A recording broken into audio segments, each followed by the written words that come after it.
So Shell offered me a job in Spokane, and trained over there, transferred to Seattle, and there I met my wife, who was a student out at the University of Washington.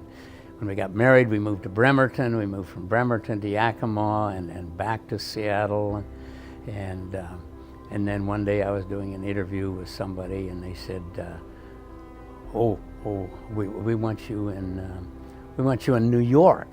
With the children, one of the things we had to do, and it worked out really well, starting from the very first time when we were still in Seattle, and we're going to be transferred so far away. So I got a U.S. map, laid it on the floor in the living room, and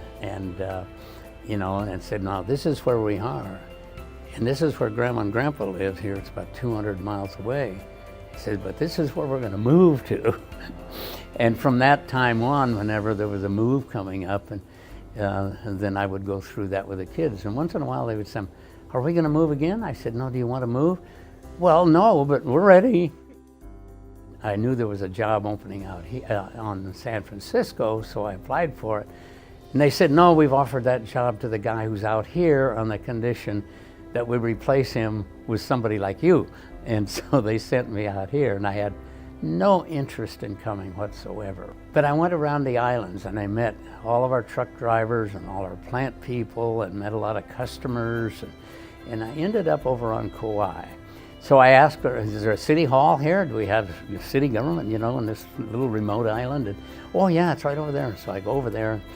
So I asked the man, I said, do you have zoning rules or anything? Oh yeah, we have plans.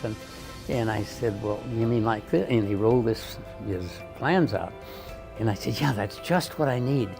And he said, well, he says, go downstairs, there's in the basement, and there's a fellow there, and he'll get one for you, and you can pick it up about 4 o'clock. And I said, oh, I'm going back on a 3 o'clock plane. And he says, will you take mine and order one for me, and he'll send it up to me when you order it. And I said, well, how do you know I'll do it? And he was almost as surprised as I was that I would ask the question. And so I said, well, how do you know I won't? And then we're kind of back and forth. I always looked at everything as really a learning experience. I've met some people here that make me think this is where I'm going to spend the rest of my life. We're never going to leave Hawaii. I mean, this is the place I want to live, and that's the way it's worked out. Just turned out to be a great decision that I made in that 2-week period because of the people that I met.